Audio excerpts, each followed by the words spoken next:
안녕하십니까. 평택촌놈TV 봉천생 이강민입니다. 2020년 3월 15일 일요일 무료 야간 방송을 시작하도록 하겠습니다. 네, 반갑습니다. 벌써 3월의 절반이 지나갔네요. 3월 15일. 참 시간이 참 빠르다는 생각을 합니다. 엊그저께 올해가 시작됐던 것 같고요. 또 3월 시작한 지 얼마 안 된 것 같은데 절반이 지나갔어요. 시간이 굉장히 빨리 흘러가는 그런 느낌을 받습니다. 특히 저는 이제 그 주식시장에 이렇게 몸담고 있다 보니까 시간이 참 빨라요. 하루 시간이 금방 갑니다. 아침 시작한 것 같은데 점심이고요. 점심시간 된 것 같은데 금방 또 오후 4시 돼요. 그래서 시간이 정말 빠르다는 생각을 하고요. 뭔가 이렇게 계획을 잡고 하려고 하다가도 금방금방 좀 놓치는 경향이 발생을 해요. 어쨌든 시간이 참 빠르다는 생각을 합니다. 뭐 물론 제가 좀 이제 그 나이가 20, 30대가 아니라서 그렇게 생각할 수도 있는데요. 20대와 30대 때는 좀 느끼지 못했던 시간이 좀 빠르다는 생각을 해요. 아무래도 20대, 30대 같은 경우에는 뭐 시간이 굉장히 많이 남은 것 같죠. 그래서 30대 중반 정도까지만 하더라도 뭐 특별하게 그렇게 조금 서두르거나 그런 것들이 별로 없죠. 그런데 나이가 이제 한두 살씩 더 먹다 보면은 그런 게 조금씩 달라져요. 어쨌든 40대 시간이 다르고요. 그리고 또 50대, 60대, 70대 분들 같은 경우에는 더 뭐 그러시겠습니다만은 어쨌든 시간이 참 빨리 갔었던 한 해가 아닌가 생각을 합니다. 특히 올해 같은 경우에는 뭐 말도 안 되는 이런 변수가 발생을 해서 어쨌든 전 세계를 덮치고 있는 상황이지 않습니까?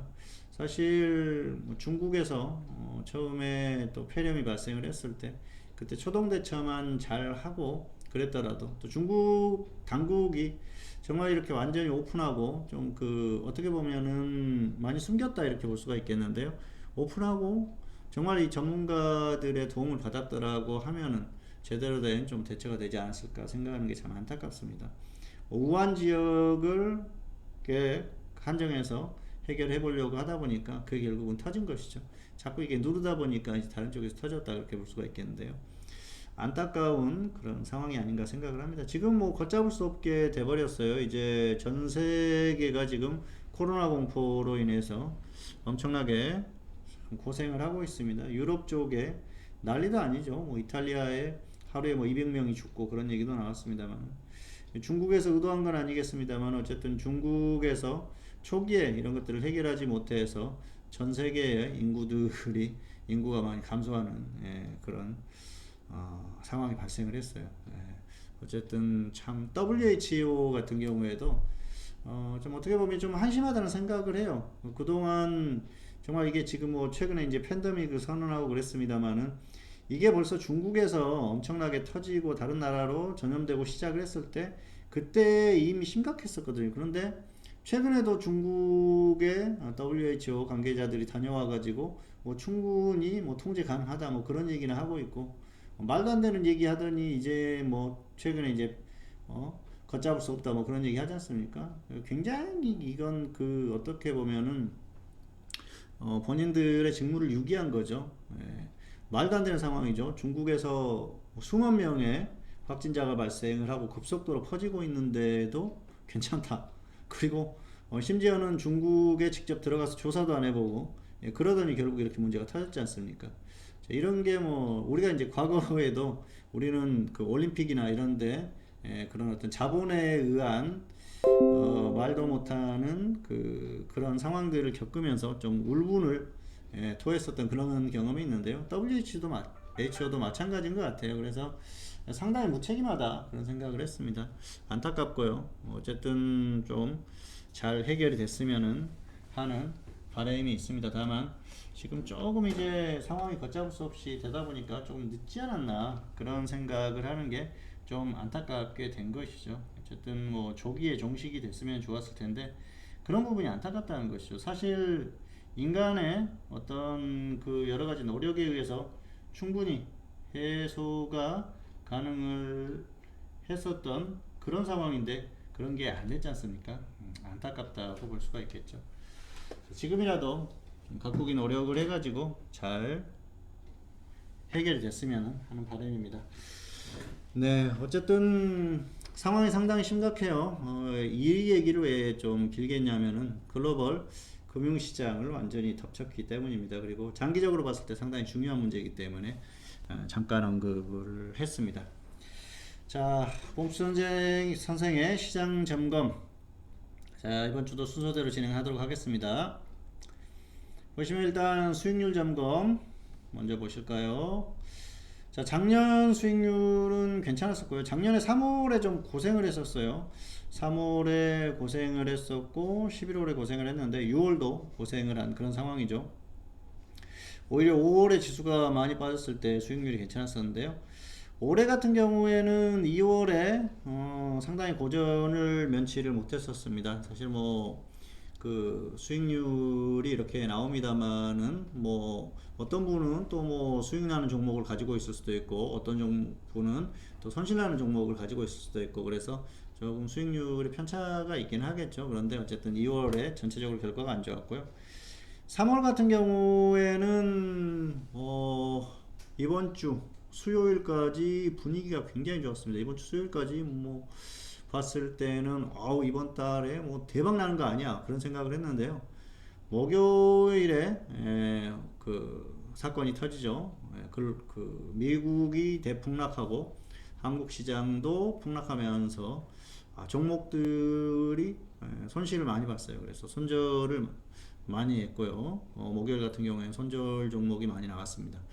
그리고 또 금요일 같은 경우에도 금요일은 거의 뭐 비슷했다 그렇게 볼 수가 있겠죠. 장 초반에 흐름이 안 좋아가지고 손절 종목도 나오고 그랬는데 뭐 초반에 또 그 안 좋은 상황에서도 수익 매도한 종목도 있고요. 그래서 금요일은 좀 재밌었던 그런 하루였어요. 그리고 사실 그 또 ETF 레버리지죠. 레버리지 가지고 장중에 15% 수익을 내 가지고 금요일은 좀 만족을 했습니다. 다만 좀 그 홀딩 하려고 그랬는데 그 사인이 좀 늦게 전달되면서 그게 좀 약간 아쉬웠지 않나 그렇게 생각을 합니다. 문자를 전달을 했는데 약간 늦었어요. 한 1분 정도만 좀 빨리 전달했으면 좋았을 텐데 좀 아쉬웠던 그런 상황이고요. 어쨌든 지금 3월 같은 경우에는 뭐 차트로 설명하면은 뭐 보합 정도 된다. 뭐 그렇게 보시면 될 것 같아요. 그리고 사실 저는 그 인버스를 이미 저기 위에서 매수를 해서 홀딩을 시켰기 때문에 지금 같은 경우에도 뭐 그렇게 좀 이렇게 시장이 폭락할 때도 약간 해지할 수 있는 그런 상황이 됐었다고 말씀을 드릴 수가 있을 것 같습니다. 어쨌든 인버스 같은 경우에는 상당히 중요해요. 종목에서 수익 나는 것도 중요하지만은 시장의 어떤 흐름을 예상을 하고 추세적인 흐름을 예상을 하면은 상당히 중요하죠. 그래서 인버스 같은 것도 어쨌든 ETF를 잘 좀 활용을 하시면은 결과적으로는 장기적으로 봤을 때는 여러 가지로 도움을 받을 수 있다고 말씀을 드릴 수가 있을 것 같습니다. 자, 지난주 시장 점검입니다. 지난주 시장 점검. 자, 한번 보실까요? 자, 코스피 지수고요. 코스닥 지수입니다. 코스피, 코스닥 모두 엄청나게 빠졌죠. 상당히 크게 빠졌어요. 아쉽죠. 어쨌든 뭐 급락했다, 폭락했다 그렇게 보시면 될 것 같아요. 코스닥 같은 경우에는 더 심했죠. 금요일 하루에만 마이너스 13%까지 빠졌었던 그런 상황이기 때문에 정말 약했었던 그런 모습이고요. 코스피 같은 경우에도 많이 빠졌죠. 자, 지금 지난주 목요일 코스피 같은 경우에 지난주 목요일 대비해 가지고 뭐 마이너스 17.6%까지 빠졌어요. 패닉 장세죠. 패닉 장세. 특히 목요일 금요일 이틀 만에 완전히 무너졌어요. 상당히 위험합니다. 지난주 금요일 대비해 가지고 17.6%가 빠졌기 때문에 엄청나게 빠졌죠. 지난주 금요일에 이제 꺾이는 흐름 나오고 그 이후로 쭉 빠졌지 않습니까? 정말 약했어요. 특히 목요일 지금 수요일부터 엄청나게 빠졌죠. 수요일, 목요일, 그리고 금요일. 자, 금요일에 8%까지 빠졌는데 사이드카가 발동이 됐지 않습니까? 엄청나게 빠진 거죠. 정말 약했었던 그런 흐름이고요. 폭락했다 그렇게 보시면 될 것 같아요. 한 주 만에 이렇게 빠지면 폭락했다고 볼 수가 있습니다. 자, 이제 중요한 건 뭐 미국 시장이 지난주 목요일부터 이번 주 목요일까지 18%가 빠졌어요. 그래서 정직하게 한국도 따라가면서 빠졌다 그렇게 보시면 될 것 같아요. 그래서 한국의 잘못이 아닙니다. 사실 이번 주 하락한 원인을 보면은 뭐 기본적으로는 수급이 좋지 못했어요. 수급을 한번 보시도록 하실까요? 수급 보시면은 외국인들이 이번 주에도 코스피에서 계속 매도를 했어요. 그래서 사실 코스피의 흐름 그리고 추세적인 흐름을 봤을 때는 좋지 못하는 게 당연한 상황인데요. 선물 쪽 보면은 조금 아쉽죠. 화요일하고 자 3월 9일 월요일이죠. 월요일하고 목요일에 매수가 들어왔었죠. 그래서 사실 뭐 이 정도 매수를 해주면은 시장이 반등할 만도 한데 반응이 전혀 없었죠. 월요일에 매수를 했어요. 그런데 차트 한번 보실까요? 월요일 같은 경우에 자 월요일이 여기입니다. 급락해가지고 이미 시장이 많이 빠졌어요. 미국 시장 때문에 많이 빠졌는데 빠지고 나서 매수를 해봐야 별로 반응이 없다는 것이죠. 시장의 흐름이 완전히 뭐 분위기가 다운이 돼가지고 사실은 이때는 어떤 거 심리적인 부분에서 완전히 무너졌다, 분위기가 완전히 무너졌다. 그렇기 때문에 매수가 큰 별로 효과가 없었고요. 금요일 같은 경우에도 마찬가지죠. 그런데 이제 장중의 흐름을 보면은 금요일 같은 경우에는 장중의 반등이 좀 강하게 나왔죠. 자, 이건 수급적인 부분이라기보다는 역시 미국 시장이 반등하면서 반등했었던 뭐 그것 이상도 이하도 아니다. 그렇게 보시면 될 것 같습니다. 자, 어쨌든 3월 9일 같은 경우에는 미국 시장이 안 좋았고요. 또 장중에 미국 선물이 좋지 않았어요. 그러다 보니까 별로 효과가 없었고요. 금요일 같은 경우에는 장중에 미국 선물이 반등이 나오면서 많이 회복했죠.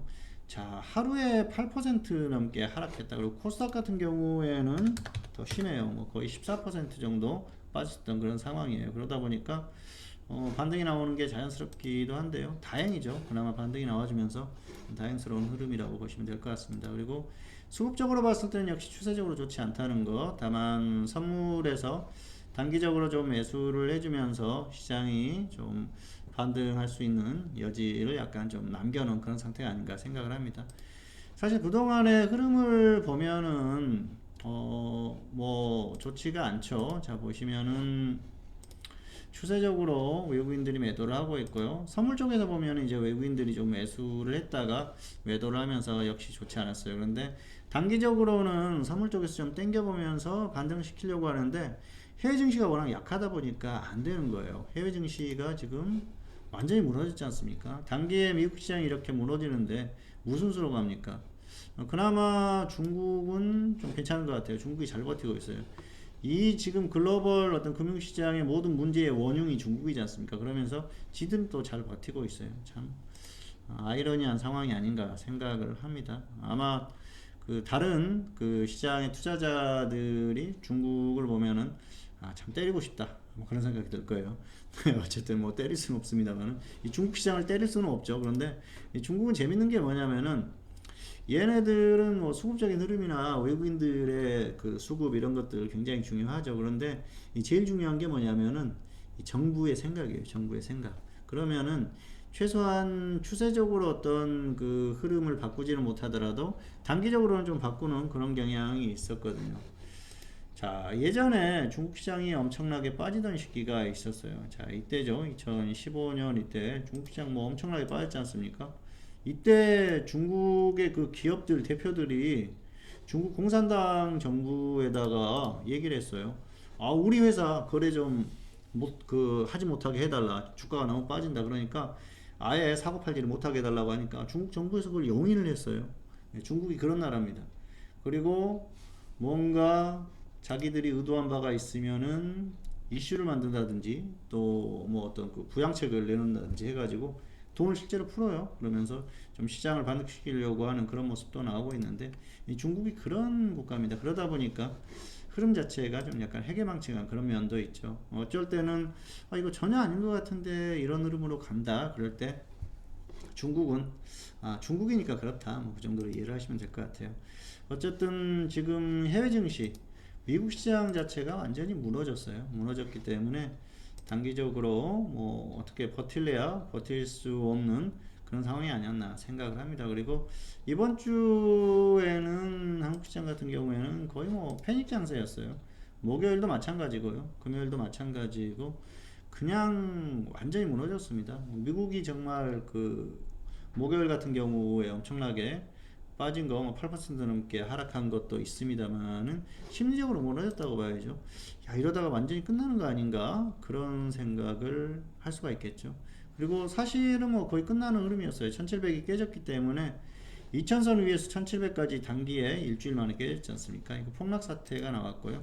그리고 불과 고점을 찍었던 게 이제 1월이죠. 단기 고점 찍었던 게 1월이고요. 2월에 다시 반등하면서 고점 기록하고 정고점은 넘지 않았습니다만 그리고 나서 쭉 밀렸어요. 자, 이게 뭐 상당히 의미하는 바가 있죠. 분명히 시장이 완전히 무너졌기 때문에 이런 흐름이 나온다는 것이죠.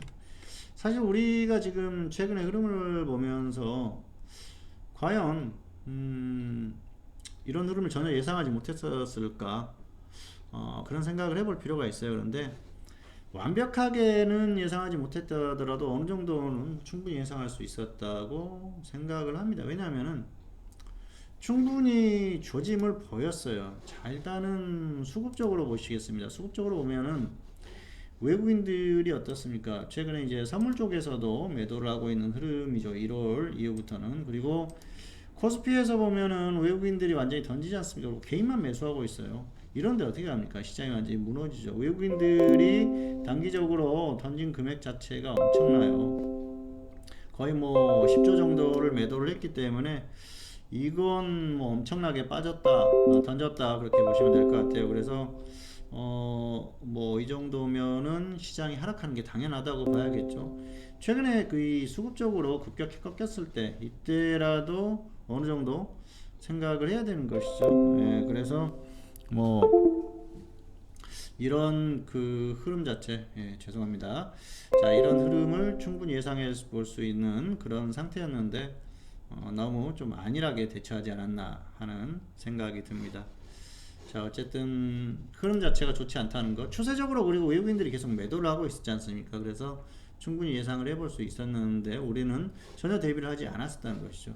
자, 수급적으로 어떻습니까? 계속 매도하고 있는 흐름이지 않습니까? 특히 2월 중순 이후에 급격하게 던지는 그런 상황이지 않습니까? 자, 재밌는 게 뭐냐면요. 자, 한번 보시겠습니다.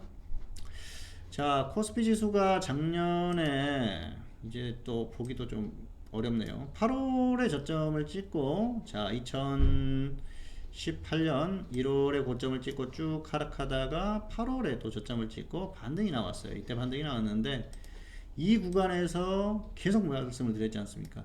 단기 반등이 충분히 가능하다. 왜냐하면은 기관에서 워낙 매수를 하고 있기 때문에 특히 이제 연기금에서 매수를 많이 했는데요. 그러면서 또 뭐 당시에 이제 그 문재인 대통령도 뭐 펀드 가입한다 그런 얘기도 있었죠. 코리아 뭐 필승 코리아 펀드 이런 거 해가지고 또 한동안 유행을 하고 그랬었는데 그러면서 지수가 반등하니까 뭐 여기저기에서 난리가 났어요. 야, 이제 추세적으로 간다. 이건 뭐 흐름이다. 예, 그래서 이건 영원히 이제 또 고점을 뚫을 것처럼 얘기를 했었죠. 그리고 엄청나게 간 것도 사실이에요. 1800대까지 1900이 깨졌었다가 2250까지 갔기 때문에 상당히 많이 갔습니다. 그리고 기간도 길었어요. 이 기간에는 사실 우량 좀 애매한 사람들이 수익이 났겠죠. 삼성전자라든지 SK 하이닉스 한번 보실까요? 삼성전자, 자, 하이닉스. 자, 매수하신 분들 수익이 났을 거예요. 그런데 불과 며칠 사이에 그거 다 반납했습니다. 물론 위에서 매도를 하신 분들도 계시겠지만은 그러지 않았던 분들 같은 경우에는 허무해지는 거죠. 중요한 건 이제 이때까지 갔는데요. 여기에서 고점을 찍고 찍습니다. 제가 아마 여기 12월 부터는 12월 이후에 흐름에 대해서는 정확하게 그때 말씀을 드렸을 거예요.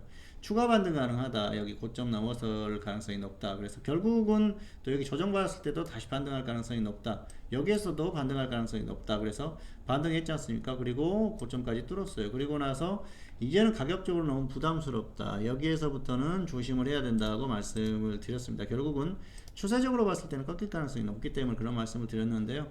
자, 일단 한번 조정을 받습니다. 그리고 나서 다시 반등이 나왔어요. 당시에 이제 그 경제 TV들을 보니까 저도 이제 그 경제 TV를 출연을 지금 최근에 안 하다 보니까 거의 모니터를 잘 안 하는데요. 우연히 이제 좀 그 며칠 정도 이 구간에서 봤는데 당시 그런 얘기를 많이 하더라고요. 흐름이 이어질 가능성이 높다. 그런 말씀을 많이 하더라고요. 그런데 저 같은 경우에는 여기에서 조심하자. 여기에서도 파생 같은 경우에는 묻어두자. 하방 묻어둬서 밀리면은 가지고 가자 말씀드렸지 않습니까? 여기에서도 마찬가지였어요. 그래서 모아서 밀리면은 가지고 가자 말씀드렸는데 단계 쫙 쏟아졌지 않습니까? 그리고 최근에 자 여기 하락하고 나서 다시 2000선을 회복했을 때 이때도 우연찮게 모니터를 했는데 이제는 저점을 찍었다. 자 이제는 다시 간다. 여기 고점을 뚫을 것이다. 그런 얘기를 하더라고요. 뭐 그런 얘기들을 많이 했어요. 전문가들이 많이 했기 때문에 좀 피해를 많이 보지 않았을까 생각을 합니다. 사실 단기에 낙폭이 있기 때문에 충분히 그렇게 얘기를 할 수 있습니다.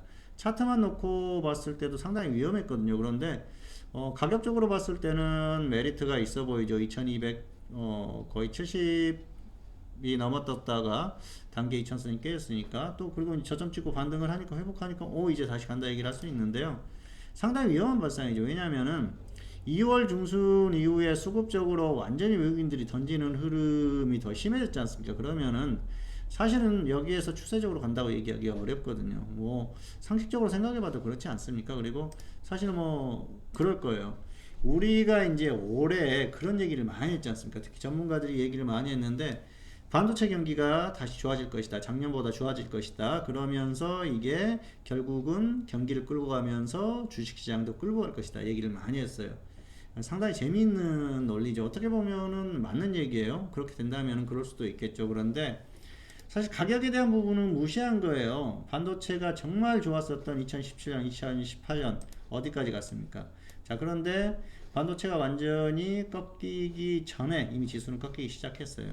이 주식시장이라는 게 이런 곳입니다. 선반영이 되거든요. 그러면 결국은 꺾이고 자 그렇다고 하면은 올해 과연 2017년 18년의 반도체 경기의 어떤 그 사이클을 넘어설 수 있을 것인가 그 부분에 대한 것도 생각을 해야 되는데 그런 것들은 생각을 안 하는 것이죠. 그런 흐름이 나오지 않는다면은 시장에 가기는 어렵죠. 왜냐 여기에서는 약간 과매수가 나왔었거든요. 물론 한국 시장이 저평가되어 있는 건 맞습니다만은 한국으로서는 과매수가 나왔다고 봐야 되거든요. 그런데 결국은 그런 것들을 생각하지 않고 어떤 그 가격적인 면만 생각을 하고 이게 반등을 얘기하다 보니까 결국은 이렇게 꺾이는 상황이 오지 않았나 생각을 합니다.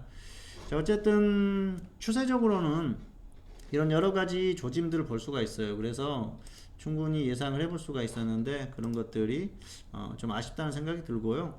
지금 코로나 사태만 해도 그랬습니다. 우한에서 처음에 폐렴이 발생을 했을 때 그리고 조금 지났을 때 그런 말씀을 드렸었어요. 이게 쉽게 해결되기 어렵다. 그리고 특히 중국 같은 경우에는 정말 어렵다. 아마 이거 심해져 가지고 상당한 문제를 만들 가능성이 높다. 그리고 올해 1월 정도에 중국이 완전히 심하게 터졌지 않습니까? 작년 12월부터 말씀드렸는데 한국도 장담하지 못한다. 언젠가는 중국에서 심하게 터지고 한국 같은 경우에도 문제가 생길 가능성이 높다고 말씀을 드렸었죠.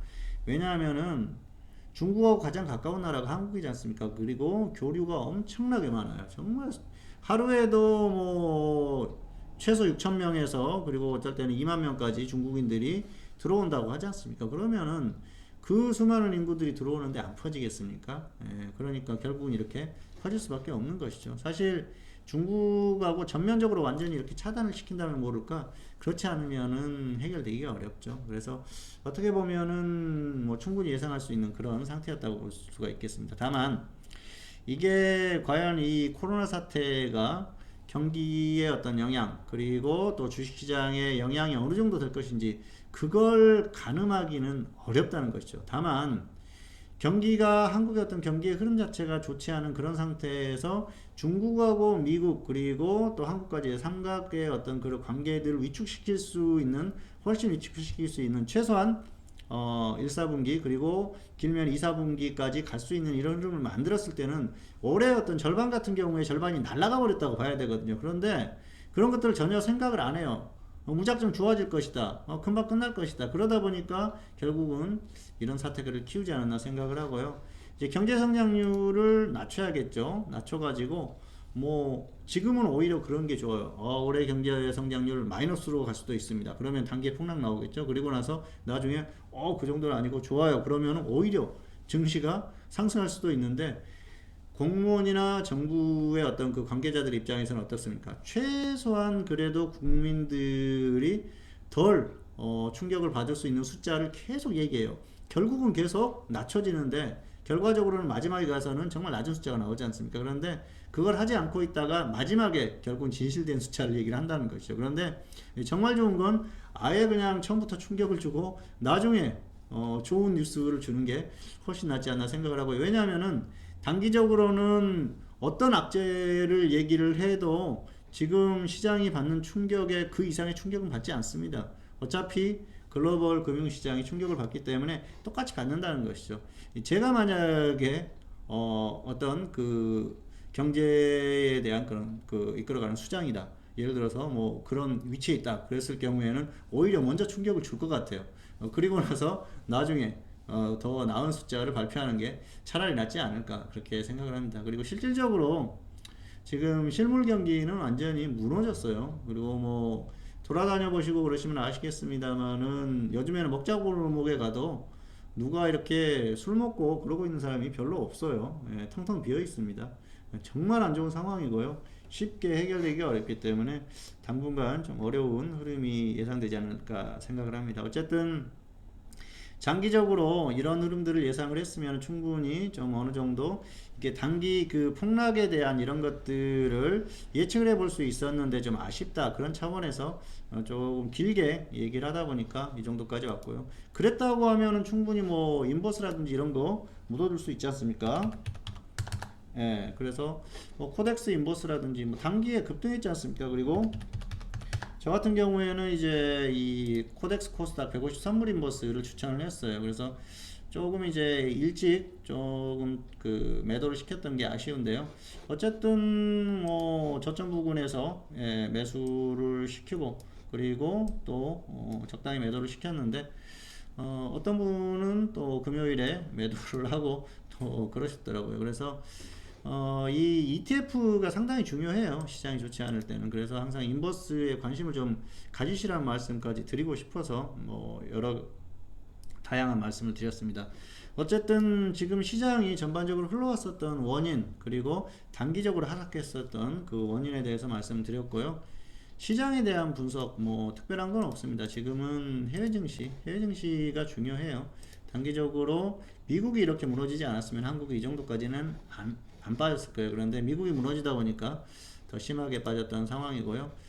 최소한 단기적으로는 좀 빠질 만큼 빠졌다 그렇게 생각을 합니다. 단기 낙폭이 워낙 과하다 보니까 미국이 정말 계속 무너지는 그 정도 흐름만 아니라고 하면은 한국도 충분히 단기 반등 가능하고요. 미국이 또 강하게 반등이 나오면 한국은 조금 더 반등할 수 있는 여지가 있습니다. 어쨌든 지금은 이제 관건은 어느 정도 반등이 나올 것인가 그 부분에 대한 건데요.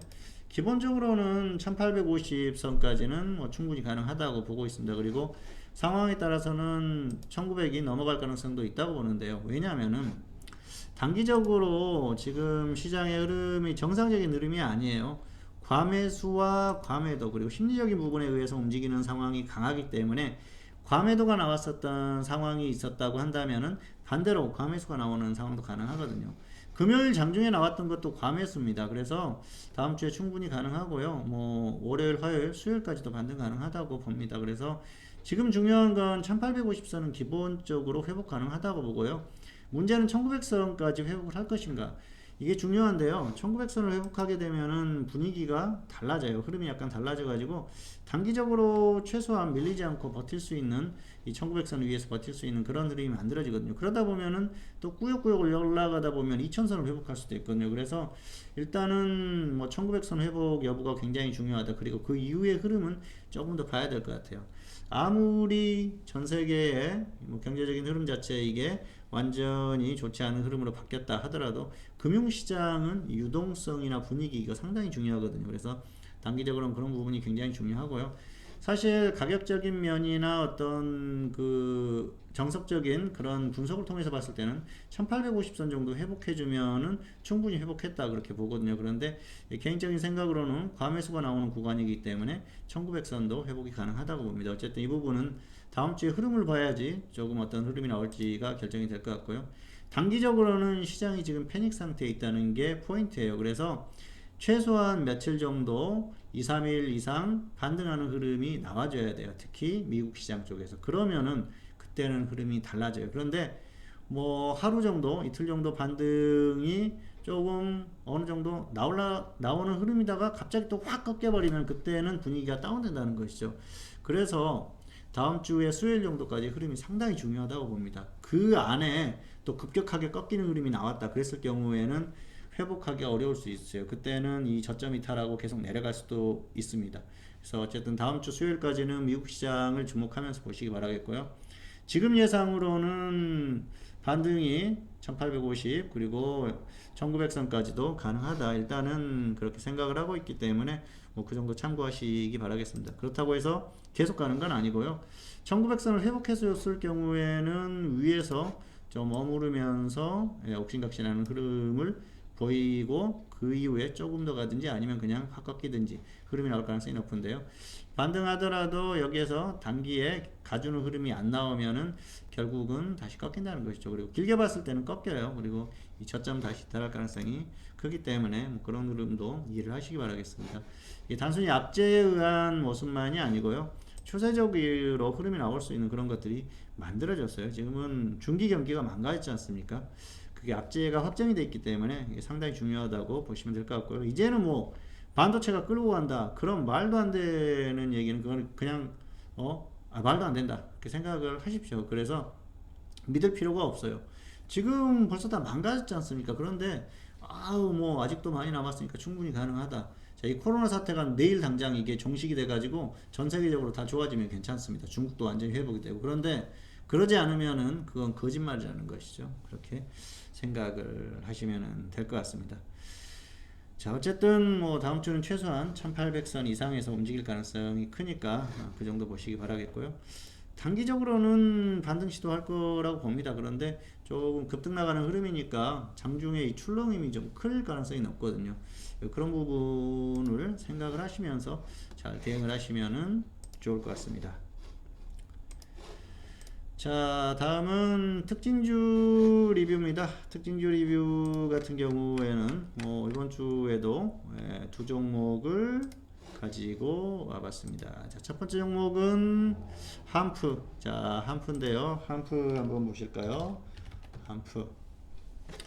주의 종목이라고 나와있죠. 단기 급등하면서. 뭐 특별한 건 없어요. 이게 그 회생 절차를 취하했다고 해요. 회생 절차를 취하했다는 것은 재무구조가 안 좋다는 거거든요. 그래서 좋은 소식은 아닙니다. 뭐 소액으로 이런 것들은 조정받으면 해보면 되는데 특별하게 이런 종목까지 할 필요는 없을 것 같아요. 그래서 좀 주의하자는 측면에서 가지고 와봤고요. 다른 종목들도 뭐 괜찮은 종목들 많이 있으니까 다른 종목 쪽으로 보시는 게 좋을 것 같습니다. 두 번째로는 매드팩터입니다. 이 종목 신규주인데요. 최근에 흐름 굉장히 좋았어요. 그런데 뭐 며칠 사이에 만시창이가 됐죠. 완전히 밀렸어요. 사실 금요일에 이렇게 저점 찍었을 때 아래에서 좀 기회였었는데 지수 반등에 대한 확신만 있다고 하면 이럴 때 들어가면 되는데 아쉽죠. 조금 이게 이제 출렁이면서 좀 아래쪽에서 어느 정도 저점 찍은 그런 흐름이 나오면 그때 접근해 보시면 될 것 같고요. 일단은 좀 관심권에 두시는 게 좋을 것 같습니다. 자, 이번 주 관심 종목까지 특징주까지 리뷰를 했고요. 특별한 그런 정도는 아니었었고요. 어쨌든 자, 이번 주도 일부 봉수 선생의 시장 점검 3월 15일 1부는 여기서 마치도록 하겠고요. 2부 대응 전략은 502 평택촌놈 홈페이지를 통해서 공개를 하도록 하겠습니다. 잠시 후에 2부에서 다시 말씀을 뵙도록 하겠습니다. 자, 1부는 여기서 마치도록 하겠습니다. 감사합니다.